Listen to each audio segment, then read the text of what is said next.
كل يوم بيطلع موبايل جديد بمواصفات مرعبة، رامات 12 جيجا، مساحة 512، شاشة 120 هرتز وكمان 144. بس الغريب هنا ان في موبايلات ممكن تيجي بامكانيات اقل بس بتشتغل احسن. ده بيحصل ازاي؟ عشان ببساطة الموضوع مش مجرد هاردوير، اوقات كتير السوفت وير بيبقى عليه عامل اكبر كمان من الهاردوير، والسوفت وير يا يشيل موبايلك ويخلي اداؤه ممتاز يا يوقعه مهما كانت امكانياته. النهارده هنفهم مع بعض ليه السوفت وير اهم من الهاردوير. تعال معايا كده نشرحها شرح بسيط. دلوقتي لنفرض ان الهاردوير هو جسم الانسان، تمام؟ تعال نقول ان الهاردوير هو الجسم اللي هو مثلا بيروح الجيم وعنده عضلات وقوي جدا الهاردوير، والسوفت وير هو المخ. بمنتهى البساطه المخ لو بايظ الجسم ده كله مش هيبقى ليه اي قيمه.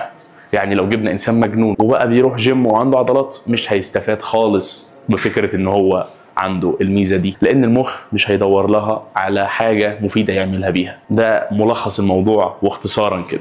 لكن لو جبنا مخ شغال كويس جدا مع جسم متوسط شويه مش اقوى حاجه هيديك اداء ممتاز. وهي دي النقطه، ان المخ هو اللي مسؤول عن كل حاجه. خليني اديك مثال بسيط. موبايل زي البيكسل 6A مثلا، الموبايل ده موبايل متوسط بامكانيات متوسطه بس اداؤه مستقر، مع انه في تليفونات اقوى منه بكتير بس ما تديكش نفس مميزات الاستقرار دي.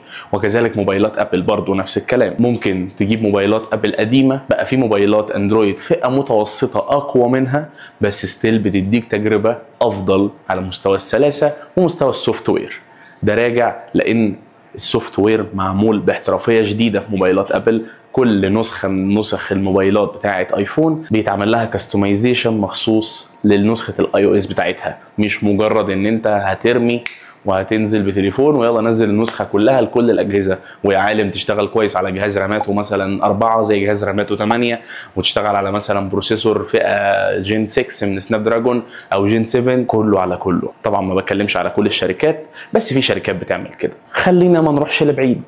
زمان قبل ما واجهه الوان يو اي تنزل لسامسونج اللي هي ممتازه وسلسه جدا وواجهه انا بعتبرها احسن واجهه مستخدم لاي تليفون موجود سواء اندرويد او اي او اس. زمان ايام ما كانت تاتش ويز قبل ما تبقى وان يو اي الواجهه دي كانت سيئه بكل المقاييس. واجهه سامسونج كانت حرفيا تقيله على كل التليفونات. ماسك فلاج شيب، ماسك فئه متوسطه، كانت الواجهه صعبه جدا في التعامل وكانت تقيله لابعد الحدود. ونيجي للتحديثات واهميتها. التحديثات في اغلب الاوقات بتبقى مفيده لجهازك بنسبة 90%. ممكن التحديثات تحل مشاكل في الكاميرا، تحل مشاكل في البطارية، تحل مشاكل في السوفت وير ذات نفسه والأداء، وتغير لك أداء التليفون وتخليه أفضل. وممكن العكس، وهي دي النقطة. فبتفرق جدا في الشركات إن في فعلا تحديثات بتضر جهازك وفي تحديثات بتنفع جهازك. أبل في سنة من السنين طلعت وقالت علنا انها بتبعت تحديثات للاجهزه القديمه تبطئ الاجهزه بنسبه ما عشان تطول من عمر البطاريه.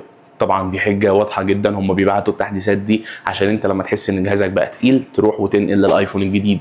انت ايه اللي هيخليك تنقل تليفون لو انت مش جيك او بتحب تمسك اعلى تقنيه؟ طالما التليفون شغال معاك بكفاءه مفيش اي سبب يخليك تغير تليفونك الا لو بقى تقيل، بقى رخم، الكاميرا ادائها قل. كل ده بيحصل بناء على التحديثات اللي بتتبعت لك. وعلى فكره مش ابل بس اللي بتعمل كده، في شركات كتير قوي بس ما بتعلنش الموضوع ده في العلن بتعمل كده برضه.